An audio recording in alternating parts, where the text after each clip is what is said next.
പറയട്ടെ, അതിനു മുമ്പേ പ്ലാനൊന്നും എനിക്ക് കേൾക്കണ്ട. സമയം പറ. എപ്പോഴാ എന്നെ ഇവിടുന്ന് പുറത്തു കാണിക്കുക? അതല്ലേ പറഞ്ഞു വന്നത്. നമ്മൾ ഉദ്ദേശിച്ച കപ്പൽ വരാൻ ഇനിയും 1-2 ആഴ്ച കൂടി കഴിയും. ഇവിടുന്ന് പുറത്തിറങ്ങിയാൽ അതുവരെ താമസിക്കാൻ ഒരു ഇടം വേണം. ഒന്നും ശരിപ്പെട്ടില്ല. അതുകൊണ്ട് ഇവിടെ തന്നെ. ഇവിടെ തന്നെ? എടോ വക്കീലേ, എന്താ ഇത്? എന്നോട് ചോദിച്ചിട്ട് എന്താ കാര്യം? ഞാൻ ശ്രമിക്കാഞ്ഞിട്ടല്ല, ഒത്തു കിട്ടണ്ടേ? അവസാനം ഞാൻ ആലോചിച്ചൊരു സ്ഥലം കണ്ടുവച്ചിട്ടുണ്ട്. ശരിയായാൽ ഇന്നോ അല്ലെങ്കിൽ നാളെ.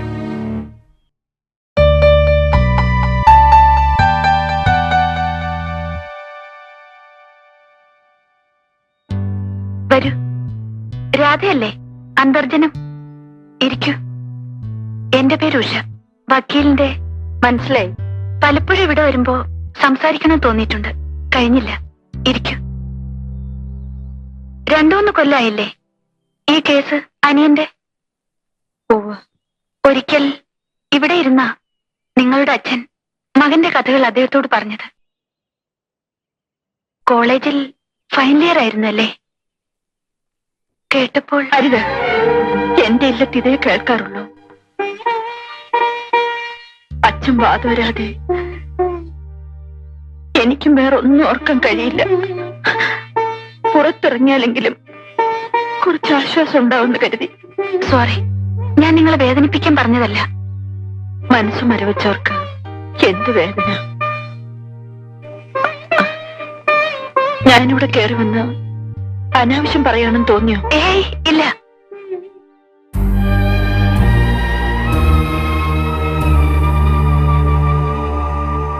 കോളേജിലെ ജോലി മതിയാക്കി വീട്ടിലിരിക്കുക. ഇവിടെ ഒരാളെ സംസാരിക്കാൻ കിട്ടിയത് ഭാഗ്യായി. കേസിന് എത്ര രൂപ ചെലവായി? കൃത്യമായിട്ട് അറിയില്ല. അച്ഛന്റെ പ്രൊവിഡന്റ് ഫണ്ടും ഗ്രാറ്റുറ്റിയും പെൻഷൻ കമ്മ്യൂട്ട് ചെയ്ത കാശും മുഴുവൻ തീർന്നു. താമസിക്കുന്ന ഇല്ലത്തിന് പലർക്കും അവകാശമുണ്ട്. ഞങ്ങളുടേത് വിറ്റു. ഇപ്പോഴതുകൊണ്ടാ. കേസിന് പോയാൽ ഇതാ ഗതി. വക്കീലന്മാരുടെ സ്വഭാവം. എന്റെ മിസ്റ്ററും അതേ തൊഴിൽ തന്നെയാ. എന്നാലും ഏത് കേസും ജയിക്കുമെന്നേ അവര് പറയൂ. നിങ്ങളുടെ കാര്യം തന്നെ. എത്ര കോടതി കയറി, എന്തെങ്കിലും ഗുണം കിട്ടിയോ? തെളിയിക്കാൻ കഴിയില്ലെന്ന് അറിഞ്ഞിട്ടും തെളിവുണ്ട്. അതിനുവേണ്ടി ഞാനിങ്ങോട്ട് വന്നത്. എനിക്കറിയാം. എന്റെ മിസ്റ്റർ നിങ്ങളെ ഫോണിൽ വിളിച്ചു പറയുന്നത് ഞാൻ കേട്ടു. എല്ലാം വെറുതെ. എന്താ നിങ്ങൾ പറഞ്ഞു വരുന്നത്? നിങ്ങളുടെ അനിയൻ പോയി. കൂട്ടത്തിൽ ഉള്ളത് മുഴുവൻ വിറ്റ് ഈ കേസിന് ചെലവാക്കിയാൽ ആ പണവും നഷ്ടാവും. നിർത്തൂ. പുറമേ നിന്ന് ഉപദേശിക്കാൻ എളുപ്പാ. സ്വന്തം അനിയനെ പോലീസുകാർ പിടിച്ചോണ്ട് പോയി തച്ചു കൊന്നാൽ നിങ്ങളിത് പറയില്ല.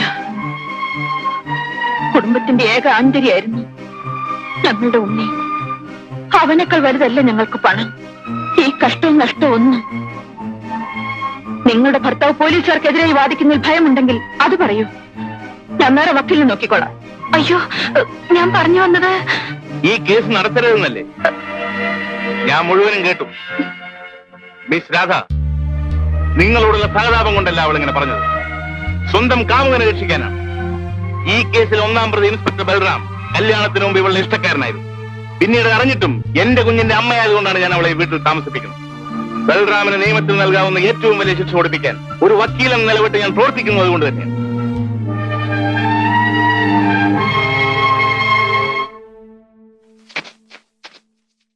നിങ്ങളുടെ അനിയനെ ചോദ്യം ചെയ്യുമ്പോൾ പോലീസുകാർ തന്നെ ടേപ്പിൽ റെക്കോർഡ് ചെയ്തിരുന്നു.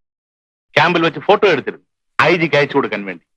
ഉണ്ണികൃഷ്ണൻ കൊല്ലപ്പെട്ടപ്പോൾ പോലീസുകാർ പരിഭ്രമിച്ചു. പിന്നെ ശവം മറയ്ക്കാൻ അവർ ഓടി നടന്നു. ഈ സമയം ക്യാമ്പിലെ മറ്റ് പ്രതികളെ അവർ ശ്രദ്ധിച്ചില്ല. ഈ തക്കത്തിൽ അവിടെ ഓടി രക്ഷപ്പെട്ടവനാണ് ഞാൻ പറഞ്ഞ പുള്ളി. ഒഴിഞ്ഞ ക്യാമ്പിൽ നിന്ന് ക്യാമറയും ടേപ്പ് റെക്കോർഡറും പണമുണ്ടാവുമെന്ന് കരുതി പോലീസ് രഹസ്യരേഖകളാണെങ്കിൽ ഒരു ബ്രീഫ് കേസും എടുത്താണ് അവൻ സ്ഥലം വിട്ടത്. നമുക്ക് വേണ്ടപ്പെട്ട തെളിവുകളാണ് ഇതൊക്കെ. എന്ത് വില കൊടുത്തും നാം അത് നേടിയെടുത്തേ പറ്റും. എന്ത് വില കൊടുക്കേണ്ടി വരും സർ? അതെത്രയായാലും ഞാൻ കൊടുക്കും. എന്റെ ഒരു പ്രശ്ന ഇഷ്യൂ ആണ് ഈ കേസ്. പക്ഷേ നിങ്ങളുടെ ഒരു സഹായം എനിക്ക് വേണം. എന്ത് സഹായം? അവനെ ഇപ്പോൾ പോലീസ് വീണ്ടും കസ്റ്റഡിയിൽ എടുത്തിരിക്കുകയാണ്. ജയിലിലാണ്. പക്ഷെ ആ രേഖകളൊന്നും പോലീസിന് കിട്ടിയിട്ടില്ല. അവനത് രഹസ്യമായി ആരെയും ഏൽപ്പിച്ചിരിക്കുകയാണ്. ജയിലിൽ നിന്ന് അവനെ പുറത്തു ചാടിച്ച് എവിടെയെങ്കിലും ഒളിപ്പിച്ച് താമസിപ്പിക്കും. പലരും കയറി ഇറങ്ങുന്ന ഈ വീട്ടിൽ അതിനുള്ള സൗകര്യമില്ല. അതുപോലെ ഹോട്ടലും മറ്റു സ്ഥലങ്ങളും അപകടമാണ്. എന്റെ നോട്ടത്തിൽ ഒരു പോലീസ് ഓഫീസറുടെ മൂക്കിന് താഴെയുള്ള നിങ്ങളുടെ ഇല്ലം അതിനു പറ്റിയ സ്ഥലമാണ്. നിങ്ങൾക്ക് ധൈര്യമുണ്ടോ അവനെ താമസിപ്പിക്കാൻ? കൈവിട്ടാൽ നമുക്ക് നല്ലൊരു അവസരമാണ് നഷ്ടപ്പെടുക. മറ്റു റിസ്കുകൾ ഞാൻ എടുക്കാം. ഈ ഒരു കാര്യത്തിൽ നിങ്ങൾ എന്നെ സഹായിക്കും. എന്റെ അനിയനെ കൊന്നവരുടെ പ്രതികാരം ചെയ്യാൻ ഞാൻ എന്തും ചെയ്യും സർ. അതെനിക്കറിയാം. ആരാണ് ആള്? സത്യരാജ്.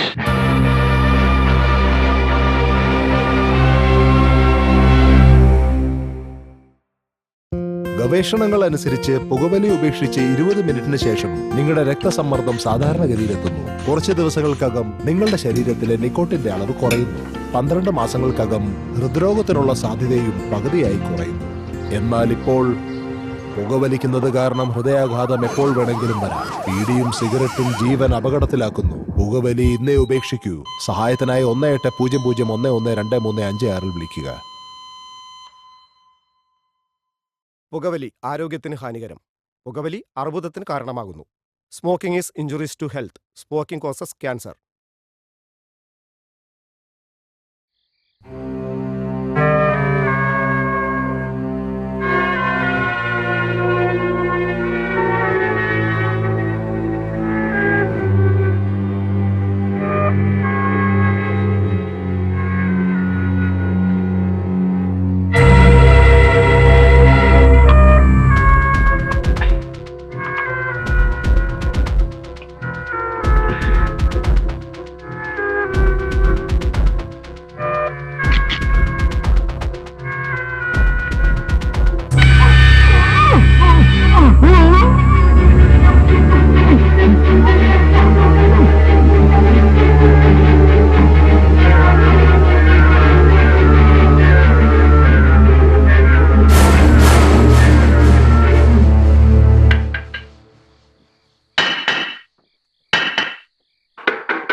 ഹോസ്പിറ്റലിൽ കൊണ്ടുപോകാം.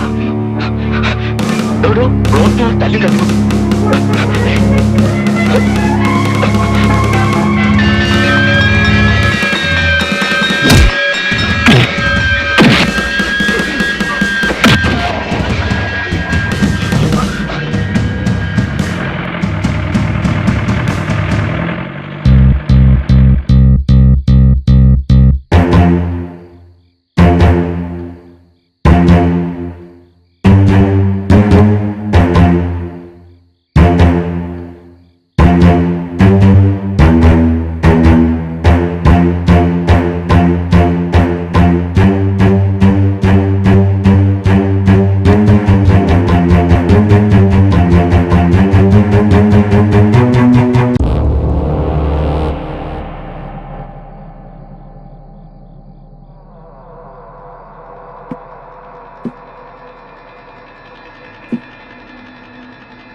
അവിടെ വച്ചേക്കൂ.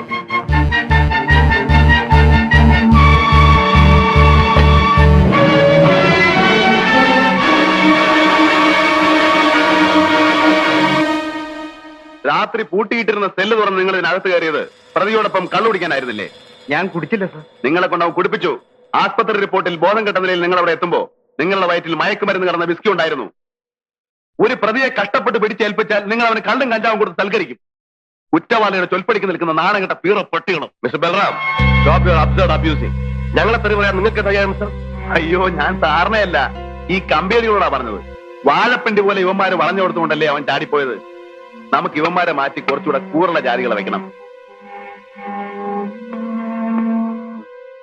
പതിവായിട്ട് ഇവിടെ സത്യരാജനെ കാണാൻ വരാറുള്ള വിസിറ്റേഴ്സ് ആരൊക്കെയാണ്? അയാളുടെ വക്കീൽ അഡ്വക്കേറ്റ് ജയചന്ദ്രൻ വരാറുണ്ട്.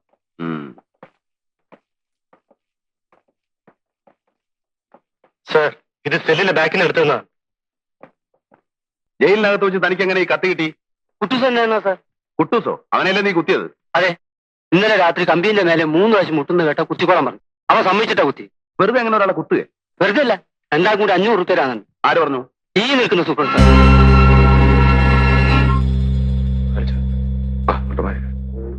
മുടിഞ്ഞു പോകാനായിട്ട് ഇന്ന് മുഴുവനും ഫുള്ളാ.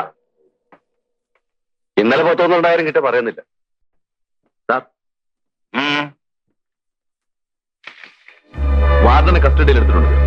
കൂട്ടത്തിൽ സത്യരാജനെ ജയിൽ ചാടാൻ ജയിൽ സൂപ്രണ്ട് കൂടെ സഹായിച്ചിട്ടുണ്ട്. What nonsense you are talking? എല്ലാം ഇതിൽ വിവരിച്ച് എഴുതിയിട്ടുണ്ട് സർ. സൂപ്രണ്ടിനെ ചോദ്യം ചെയ്യാൻ ജയിൽ ഐ ജിയുടെ പെർമിഷൻ ചോദിച്ചുകൊണ്ടുള്ള ആപ്ലിക്കേഷനാണ്. സാർ ഇതൊന്ന് ഫോർവേഡ് ചെയ്യണം. ജയിൽ സെക്യൂരിറ്റിക്കാരുടെ ശ്രദ്ധ തിരിക്കാൻ ബി ബ്ലോക്കിലെ പ്രിസണേഴ്സിനെ കൊണ്ട് സൂപ്രണ്ട് കത്തിക്കുത്തുണ്ടാക്കിയതാണ് സർ. അത് മാത്രമല്ല, അവിടെ സെല്ലിൽ സ്ഥിരമായി വിസിറ്റ് ചെയ്യുന്ന ക്രിമിനൽ ലോയർ ജയചന്ദ്രനെ എനിക്ക് സംശയമുണ്ട്. സംശയമല്ല, അവിടെ ഇരിക്കട്ടെ. എനിക്ക് മറ്റൊരു പ്രധാന കാര്യം തന്നോട് പറയാനുണ്ട്. ഒരു ഫുട്ബോൾ ടൂർണമെന്റിന്റെ 10 സീസൺ ടിക്കറ്റുകൾ ഇവിടെ അയച്ചു തന്നിരിക്കുന്നു. ഒരു ടിക്കറ്റിന് 5000 രൂപയാണ് വില. 5 എണ്ണം ഞാൻ തന്നെ ഏൽപ്പിക്കുന്നു. ഇത് വിറ്റ് തരണം. ക്ഷമിക്കണം സർ, എനിക്കതിൽ അല്പം പ്രയാസമുണ്ട്. എന്ത് പ്രയാസപ്പെട്ടാലും ചെയ്തേ പറ്റൂ. സാർ, ഈ യൂണിഫോം ഇട്ട് ചെന്നാൽ 5000 രൂപ ചിലർ തന്നെന്ന് വരും. കളി കാണാനല്ല, പോലീസുകാർ നൽകുന്ന സഹായം. ഈ ദാനം ഞാൻ സ്വീകരിച്ചാൽ പകരം ഞാൻ നാളെ അവന്മാരുടെ അഴിച്ചിട്ട് കോണം കഴുകി കൊടുക്കേണ്ടി വരും. Balram, you can go. Sir, അപ്പൊ ഞാൻ തന്ന ആപ്ലിക്കേഷന്റെ കാര്യം? Stupid! Your application will go to hell through proper channel. Get away from here! നിന്റെ ഇവിടുത്തെ പോലീസിന്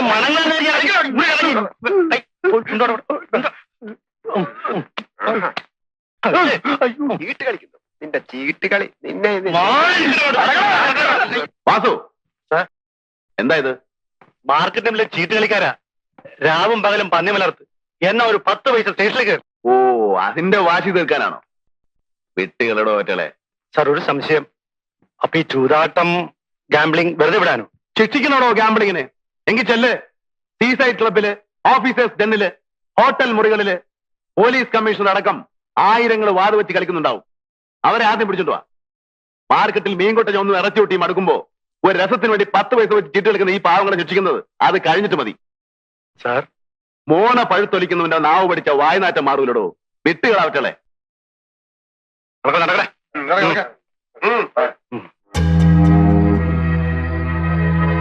എനിക്ക് ഈ പുളിച്ച സാമ്പാർ കഴിച്ച് ശീലമില്ല. ഇറച്ചി മീനൊന്നും ഇല്ലാതെ. അയ്യോ, ഇതൊരു നമ്പൂരിയില്ലാണ്. ഇവിടെ ഞാൻ കഴിഞ്ഞ ജയിലിനേക്കാൾ വലിയ തടവറയാണ്. ദേഷ്യം തോന്നരുത്. നിർബന്ധം വെച്ചാ ഞാൻ ഉണ്ടാക്കി തരാം. നിങ്ങൾ ആ വക്കീലിനെ ഒന്ന് കാണണം ഉടനെ. ഒരു ഫോണിന് ഞാൻ പറഞ്ഞിരുന്നു. ഒരു ടെലിഫോൺ ഇവിടെ ഏർപ്പാടാക്കി തരാൻ. പിന്നെ വിസ്കിയോ ബ്രാൻഡിയോ എന്തെങ്കിലും. ഇല്ലെങ്കിൽ എനിക്ക് ഇവിടെ നിന്ന് ഭ്രാന്ത് പിടിക്കും. ഒന്ന് പതുക്കെ. അച്ഛൻ ഉറങ്ങിയിട്ടുണ്ടാവില്ല. ആരാ അത്?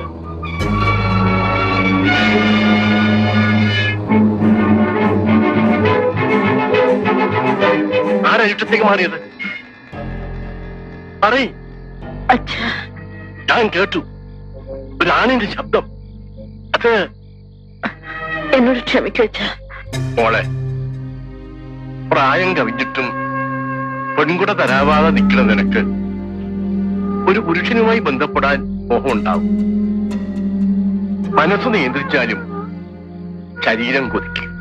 ഇല്ലച്ച, എന്നെ തെറ്റിദ്ധരിക്കരുത്. പിന്നെന്താ ഞാൻ കണ്ടത്? ദിവസവും നേദിക്കുന്ന ഈ ശീലത്തിന്റെ മുമ്പിൽ വെച്ച് മരിച്ചുപോയ ആത്മാക്കൾ പൊറുക്കില്ല. ഞാനും ഹരിത, എന്നെ ശപിക്കരുത്. ഞാനെല്ലാം പറയാച്ച.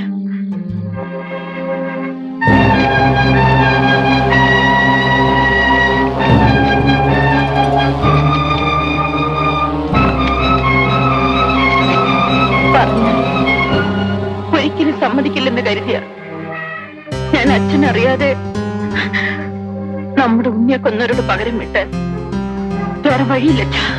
ഈ വഴി അപകടമല്ലയോ മോളെ?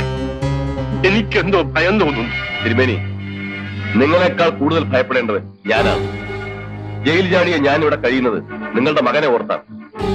ആ കുട്ടിയെ ഉലക്ക കൊണ്ട് ഇടിച്ചുരുട്ടി ചതച്ച് ഇഞ്ചിഞ്ചായി കൊല്ലുന്നത് കണ്ടവനാണ് ഞാൻ. അവരെ തൂക്കിലേറ്റാൻ എന്റെ സഹായം നിങ്ങൾക്ക് ആവശ്യമില്ലെങ്കിൽ ഞാൻ പോവാം. അരുത്, അരുത്. എന്റെ മകൾ ചെയ്തത് ശരിയാണ്. നിങ്ങൾ ഇവിടെ താമസിക്കൂ, ഞങ്ങളെ സഹായിക്കൂ.